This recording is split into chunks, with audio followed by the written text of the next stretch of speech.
Hello everyone, so continuing on from my last video, I'm going to show you how to make a high score system.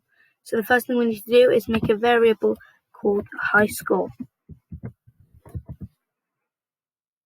Now we're going to make a loop inside our script. So if then, and now we're going to use an operator.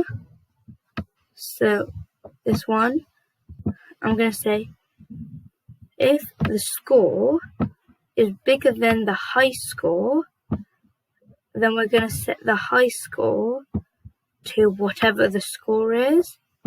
And now, as you can see, they're both 0.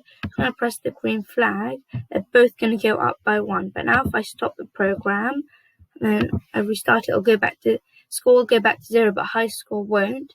But now that they're equal, they're going to both go up by 1.